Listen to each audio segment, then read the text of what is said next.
नमस्कार दोस्तों, विकास civil academy में आप सभी लोगों का स्वागत करते हैं। दोस्तों, हम लोग बात कर रहे थे इंटरनेशनल ऑर्गेनाइजेशन की। इंटरनेशनल ऑर्गेनाइजेशन की अगर हम बात करें तो 1914 में प्रथम विश्व युद्ध की शुरुआत हुई थी। प्रथम विश्व युद्ध शुरू होने के बाद 1918 तक प्रथम विश्व युद्ध लगातार 4 वर्षों तक चलता रहा। 1919 में वर्साई की संधि हुई। वर्साई की संधि के बाद अमेरिकी राष्ट्रपति वुडरो विल्सन महोदय ने एक राष्ट्र संघ की स्थापना की। राष्ट्र संघ का नाम था league of nation.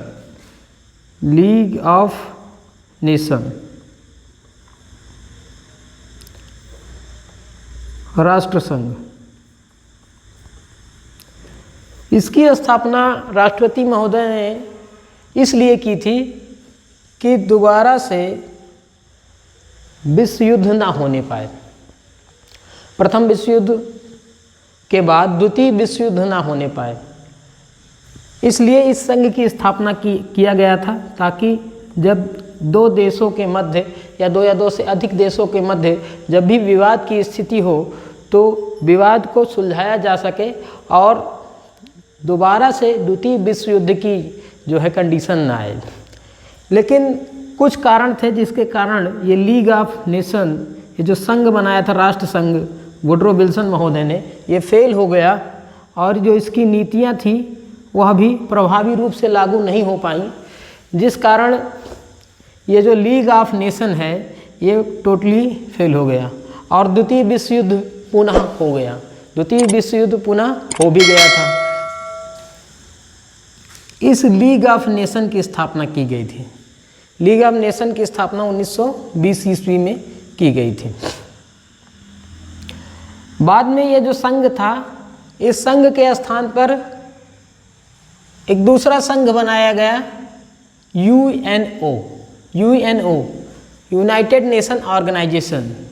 United nation organisation, united nation organisation की स्थापना विश्व में शांति बनाए रखने के लिए, विश्व का विकास करने के लिए और विश्व में आपदाओं से निपटने के लिए, पर्यावरण तथा अन्य समस्याओं से निपटने के लिए तथा भौतिक परिस्थितियाँ, प्राकृतिक आपदाओं एवं मानवीय युद्धों से निपटने के लिए दो देशों के मध्य जो विवाद होता है उस विवाद से निपटारा के लिए इस प्रकार के संघ का निर्माण किया गया, जिसका नाम रखा गया यूएनओ।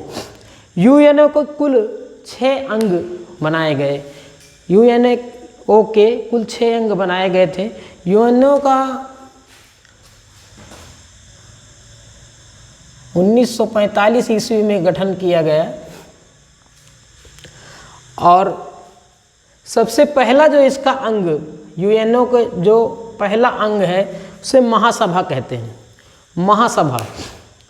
महासभा एक ऐसा इंस्टीट्यूशन था, यूएनओ का एक ऐसा अंग था। इस अंग के पास जो अस्थाई देश हैं, यूएनएससी के जितने अस्थाई देश हैं, 5 अस्थाई देश के समान ही इसको शक्ति प्राप्त है। ये ऐसा संगठन है महासभा कि स्थायी देशों के समान शक्ति इस महासभा को भी प्राप्त है। इस महासभा में बैठक होती है, सितंबर महीने में इसकी बैठक होती है।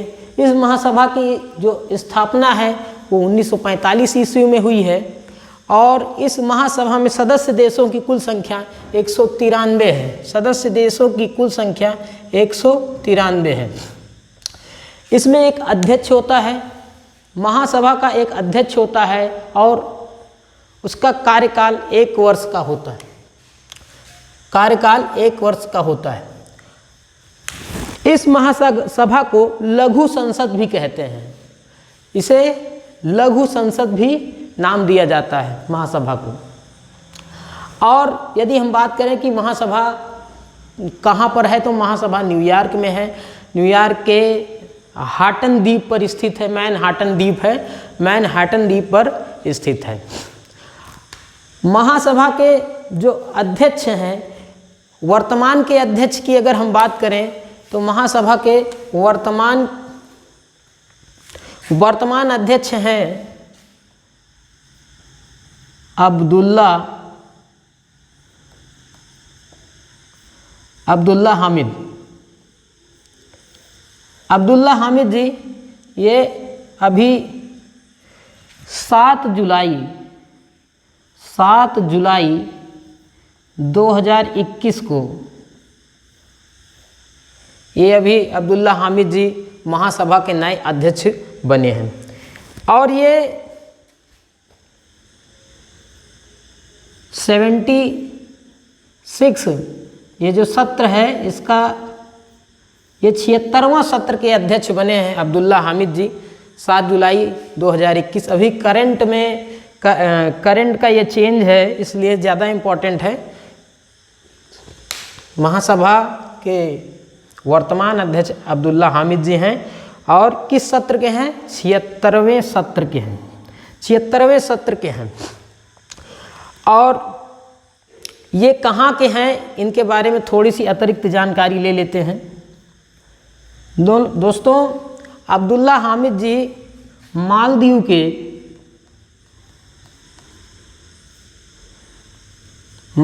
के विदेश मंत्री थे।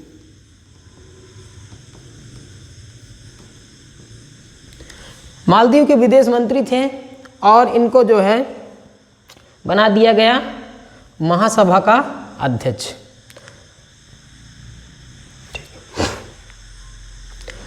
अगर स्थापना की बात पूछा जाए तो महासभा की स्थापना 1945 ईस्वी में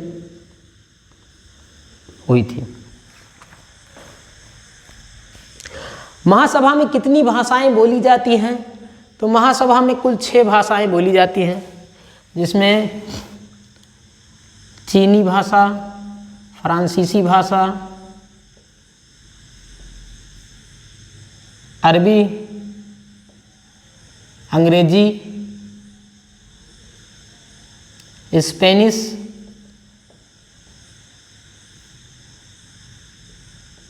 और रसियन, रूसी भाषा। ये 6 भाषाएं जो है महासभा की आधिकारिक भाषा के रूप में जानी जाती है। यही 6 भाषा सचिवालय में, महासचिव के कार्यालय में, सचिवालय में भी ये 6 भाषाएं प्रयोग की जाती हैं। यही 6 भाषाएं अंतर्राष्ट्रीय ICJ court of justice ICJ में भी यही 6 भाषाएं प्रयोग की जाती हैं। तो हम बात कर रहे थे महासभा की। दूसरा UNO का जो दूसरा अंग है उसका नाम है न्यास। न्यास को हम कहते हैं UNTC। न्यास को हम कहते हैं UNTC यानी United nation trusteeship council. United nation trusteeship council.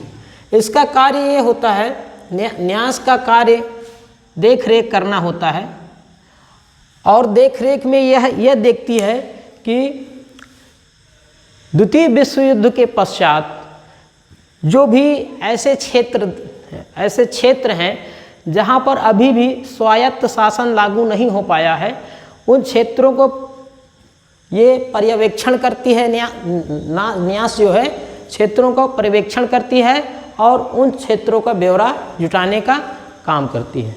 अंतिम न्यास क्षेत्र जो है, तो अंतिम न्यास क्षेत्र है पलाऊ द्वीप।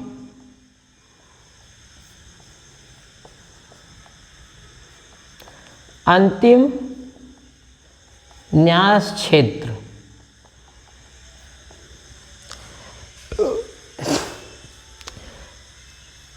और जो ये ट्रस्ट ऐसा है, इसी ट्रस्ट को सदस्य देशों द्वारा तथा अन्य देशों द्वारा जो भी डोनेशन दिया जाता है, न्यास का काम है डोनेशन को एकत्र करना। भारत जो डोनेशन देता है UNO को, उसमें से भारत लगभग 1% जितना भी उसका खर्च होता है, भारत लगभग 1% भारत देता है। यानी कहने के मतलब कि भारत द्वारा जो दी जाने वाली धनराशि है वह बहुत कम है। इसी बात को चाइना बार बार कहता है कि भारत जो है पैसे के लिए जो है, जो कम पैसे देता है भारत, यूएनओ को का खर्च के हिसाब से उतना ज़्यादा डोनेट भारत नहीं करता है। आगे हम बात करेंगे अंतर्राष्ट्रीय न्यायालय की। अंतर्राष्ट्रीय न्यायालय यानी ICJ, international court of justice, international court of justice, ये हॉलैंड स्थित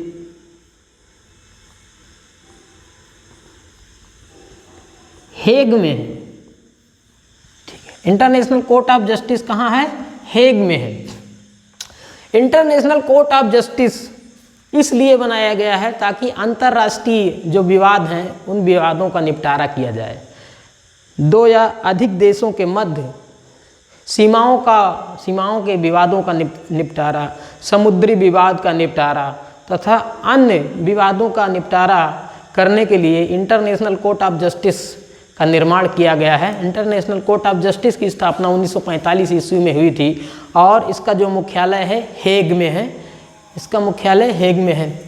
इंटरनेशनल कोर्ट ऑफ जस्टिस में 15 सदस्य होते हैं। 15 जज इसमें होते हैं। प्रत्येक जज का जो कार्यकाल होता है वह 9 वर्ष का होता है, अर्थात जो एक जज जो है 9 वर्ष बाद इससे रिटायरमेंट ले लेता है। और इसका काम है अंतर्राष्ट्रीय तथा अति संवेदनशील मुद्दों का, विवादों का निपटारा करना होता है।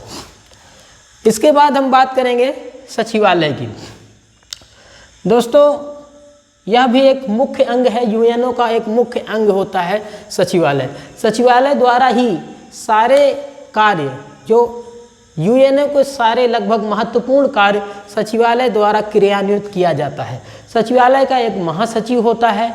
महासचिव के पास भिन्न भिन्न प्रकार की शक्तियाँ होती हैं और महासचिव जो है, महासचिव का काम ये होता है कि वह देखता है कि कहाँ कहाँ पर संघर्षों की स्थिति है। संघर्षों की स्थिति जिन जिन देशों में होती है उन स्थितियों को की वो जानकारी लेता है और उसके बाद उनसे निपटने का प्रयास करता है। महासचिव का काम यह भी होता है कि भिन्न भिन्न प्रकार के जो अंतर्राष्ट्रीय सम्मेलन होते हैं, अंतर्राष्ट्रीय सम्मेलनों का आयोजन कराना भी महासचिव का काम होता है। उसके अलावा जितने भी सदस्य देश हैं, सदस्य देश तथा अन्य देशों में शांति व्यवस्था बनाए रखना तथा कानून का पालन करवाना भी महासचिव की शक्तियों के अंतर्गत आता है। अर्थात हम ये कहें कि महासचिव को एक विशेष शक्ति प्राप्त होती है, एक विशेष अधिकारी होता है और अधिकारी संवर्ग में सबसे पावरफुल होता है महासचिव। इसका कार्यकाल 5 वर्षों का होता है। जो महासचिव होता है, सचिवालय के महासचिव का कार्यकाल 5 वर्ष का होता है। 5 वर्ष बाद ये अपदस्थ हो जाते हैं और दूसरे महासचिव को फिर से चुन लिया जाता है। वर्तमान के जो महासचिव हैं उनका नाम है एंटोनियो गुटेरस। एंटोनियो गुटेरस, ये यूएनओ सचिवालय के वर्तमान के महासचिव हैं। एक प्रश्न यहाँ से ये पूछा जाता है कि महासचिव पूछ लिया जाता है कभी कभार कि इसके पहले, यानी एंटोनियो गुटेरस के पहले कौन से ऐसे व्यक्ति थे जो लगातार 2 बार महासचिव बने रहे। तो बान की मून थे। बान की मून लगातार 2 बार महासचिव सचिवालय के रहे। अच्छा, इसके बाद हम बात करेंगे सामाजिक आर्थिक परिषद। सामाजिक आर्थिक परिषद भी यूएनओ का एक मुख्य अंग है। इसका काम है भिन्न भिन्न प्रकार की संस्थाओं का निर्माण करना और भिन्न भिन्न संस्थाओं द्वारा मानव कल्याण तथा लोगों समस्त देशों में यानी संपूर्ण विश्व में शांति की स्थापना बनाना तथा संपूर्ण विश्व में विकास को बढ़ावा देना। विकास को बढ़ावा देने के लिए सामाजिक आर्थिक परिषद की स्थापना की गई। सामाजिक आर्थिक परिषद के अंतर्गत ILO, जैसे इसके अंतर्गत ILO की स्थापना किया गया है।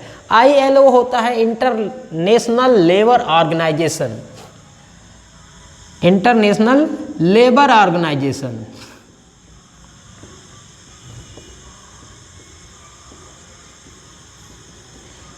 इंटरनेशनल लेबर ऑर्गेनाइजेशन का काम ये है कि संपूर्ण विश्व में मजदूरों की स्थिति का पता लगाते हैं और उनके विकास के लिए, उनके संवर्धन के लिए कार्य करने का काम ILO करती है। विश्व स्तर पर मजदूरों की स्थिति का पता लगाने का काम करते हैं इंटरनेशनल लेबर ऑर्गेनाइजेशन, और स्थिति का पता लगाते हैं, पूरा डाटा रखते हैं। उसके बाद उस स्थिति से निपटने के लिए क्या करते हैं, उनके विकास, मजदूरों के विकास के लिए योजनाओं का क्रियान्वयन विश्व स्तर पर करने का काम करते हैं। उसके बाद है FAO। FAO food and agriculture organisation. Food and agriculture organisation ये विश्व खाद्य संगठन से संबंधित है। खाद्य संगठन से संबंधित है। यह पता लगाता है कि खाद्यान्नों की स्थिति क्या है और कृषि की स्थिति क्या है।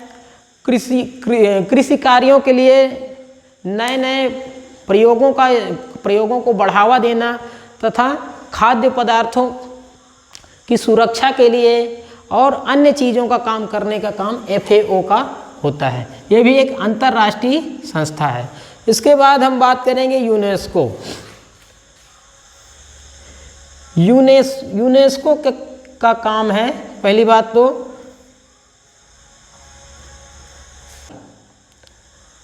कलिंग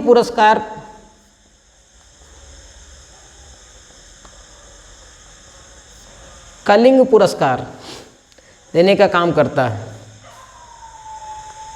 और विश्व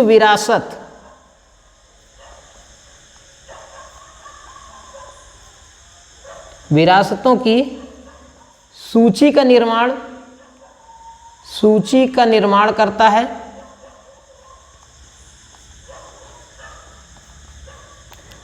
तथा उनके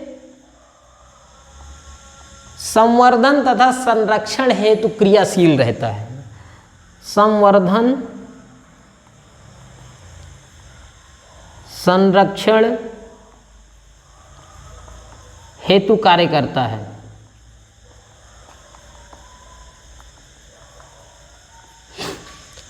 उसके बाद यूनिसेफ। यूनिसेफ का काम होता है कि यह विश्व स्तर पर बच्चों के लिए काम करता है, उनके लिए दवाओं को विकसित करता है, भिन्न भिन्न प्रकार के टीकों को विकसित करने के लिए अनुसंधान करता है तथा दवाइयों के लिए, कुपोषण से लड़ने के लिए यूनिसेफ काम करता है। यानी विश्व स्तर पर बच्चों के लिए, बच्चों से होने वाले कुपोषण, भिन्न भिन्न प्रकार की होने वाली नई बीमारियों के लिए यूनिसेफ कार्य करता है, वो भी विश्व स्तर पर। दोस्तों, हम यूएनओ के 5 संगठन, यूएनओ के 5 भागों के विषय में जानकारी ले चुके हैं। अब जो यूएनओ का सबसे महत्वपूर्ण भाग है, जो सबसे महत्वपूर्ण संगठन है, उसका नाम है सुरक्षा परिषद। सुरक्षा परिषद के विषय में हम बात करने वाले हैं दोस्तों।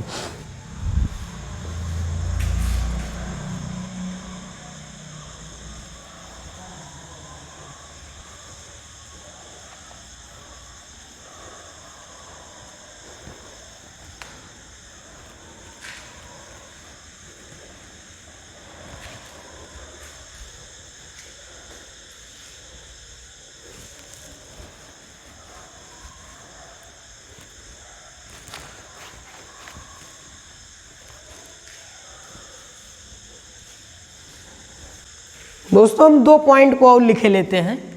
हमारा 2 पॉइंट जो है वर्तमान में न्यास के अध्यक्ष, ये जो न्यास है, वर्तमान में न्यास के अध्यक्ष, न्यास के जो अध्यक्ष हैं वो हैं एलिक्सस ल्यूमेक।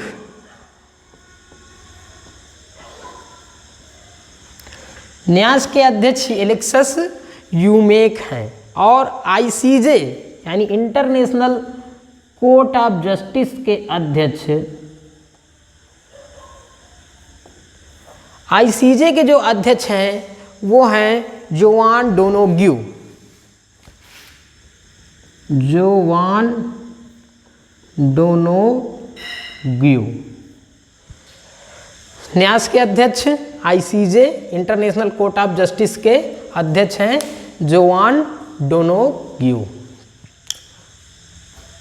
अब हम बात करेंगे सुरक्षा परिषद की। सुरक्षा परिषद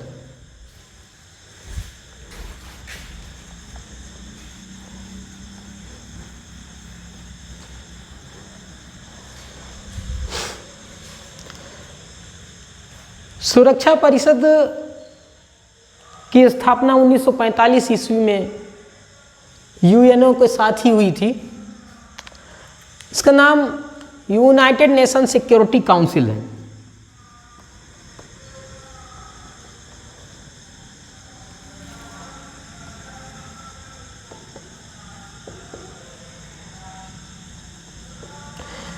संयुक्त राष्ट्र सुरक्षा परिषद,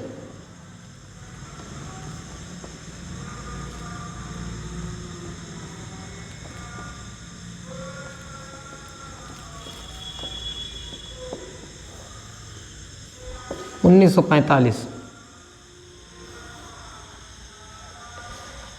सुरक्षा परिषद को विश्व का पुलिसमैन भी कहते हैं, पुलिसमैन।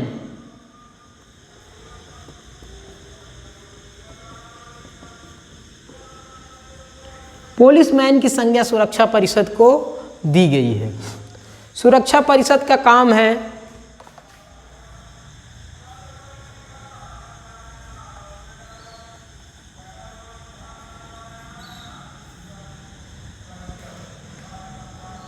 अंतर्राष्ट्रीय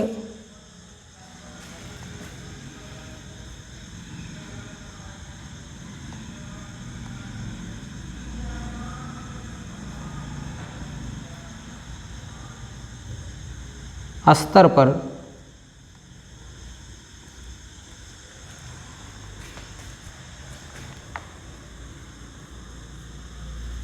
आतंकवाद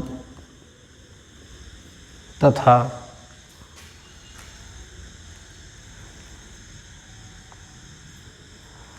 अराजकता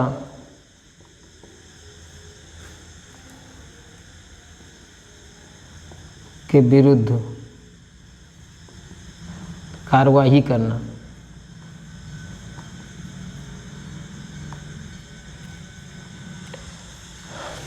कार्रवाई करना।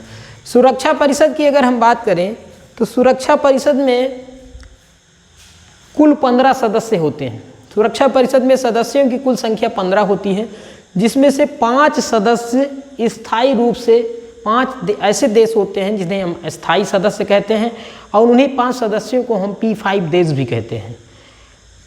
ये ऐसे सदस्य देश होते हैं जिन्होंने सुरक्षा परिषद की और यूएनओ की स्थापना में सहयोग दिया था। ये शुरुआती 5 देश हैं। इन देशों के पास, इन सभी 5 देशों के पास एक विशेषाधिकार होता है जिसके तहत वो अपने किसी भी क्षेत्र में या किसी कार्य में या कोई भी असहमति की स्थिति में प्रत्येक देश अपने विशेषाधिकार का प्रयोग करता है और विशेषाधिकार के प्रयोग करके वह कोई भी कार्य को अवरुद्ध कर सकता है। इस विशेषाधिकार को हम लोग वीटो पावर कहते हैं। वीटो यानी जितने भी स्थायी सदस्य देश होते हैं सभी के पास वीटो पावर होता है। वीटो पावर एक ऐसी शक्ति होती है, वीटो में एक ऐसी शक्ति निहित होती है जिसमें कोई भी देश वीटो का प्रयोग करके किसी भी अन्य देश को कोई काम करने से रोक सकता है। यानी यदि मान लीजिए 4 देश, हम उदाहरण के तौर पर हम बात करते हैं, जैसे मान लीजिए भारत इस समय सदस्य बनना चाहता है एनएसजी का, और एनएसजी के सदस्य बनने के लिए अमेरिका, फ्रांस, रूस, ब्रिटेन, ये 4 देश भारत के पक्ष में है कि आप एनएसजी के सदस्य बन जाइए। लेकिन चीन अगर पक्ष में नहीं है, अगर चीन विरोध कर रहा है, तो वह तुरंत अपने वीटो पावर का प्रयोग करेगा, और वीटो पावर का प्रयोग करने के बाद वो तुरंत कह देगा कि हम नहीं मानेंगे, हम वीटो लगाते हैं। यानी यह स्थिति, ये कंडीशन हमें मंजूर नहीं है, हम भारत को एनएसजी के सदस्य नहीं बनने देंगे। जैसे ही वो वीटो कह देगा, वैसे ये 4 देश कुछ करते हुए भी कुछ नहीं कर पाएंगे। वीटो की शक्ति ऐसी होती है कि अगर चारों देश राजी हैं, कोई एक देश असहमति व्यक्त करता है, तो जो एक देश है उसने अगर वीटो का प्रयोग कर दिया, तो ये चारों देशों की शक्तियाँ या फिर इनका कहने का कोई तात्पर्य नहीं होगा। इसीलिए इस पावर को विशेषाधिकार कहा जाता है, और ये इन सभी देशों के पास है, जितने भी स्थायी P5 के स्थायी देश हैं। तो कुल सदस्य इसमें कितने होते हैं? सुरक्षा परिषद के कुल सदस्यों की संख्या होती है 15। इन 15 में से 5 होते हैं स्थायी। 15 में से स्थायी सदस्य होते हैं 5 और 10 सदस्य होते हैं अस्थायी। 10 सदस्य होते हैं अस्थायी। ये जो स्थायी सदस्य यानी P5 के जो देश हैं, इनकी जो सदस्यता है वो आजीवन की है। यानी स्थायी का मतलब यही है कि ये हमेशा संयुक्त राष्ट्र सुरक्षा परिषद के सदस्य रहेंगे, और इन सभी के पास जो है वीटो पावर रहेगा। इन 5 देशों में जैसे चीन है, फ्रांस है, रूस है, चीन, फ्रांस, रूस, ब्रिटेन, और चीन, फ्रांस, रूस, ब्रिटेन, और हमारा एक देश हो गया अमेरिका, यूएसए, जो मुख्य देश है यूएसए। तो ये P5 के स्थायी देश हैं। अस्थायी देश क्या होते हैं? ये प्रत्येक 2 वर्ष में बदल जाते हैं, 2 वर्ष में नॉमिनेटेड होते हैं। यानी क्या होता है कि 2 वर्ष के लिए 10 देशों को अस्थायी सदस्य बनाया जाता है, और फिर उसके बाद जैसे ही 2 वर्ष की अवधि पूरी होती है, फिर से नॉमिनेशन होता है, और उसमें देशों को कहा जाता है कि आप अप्लाई कर सकते हैं। यानी अस्थायी सदस्य बनने के लिए जो है आप अपना नॉमिनेशन कर सकते हैं। तो सभी देश उसमें नॉमिनेशन करते हैं।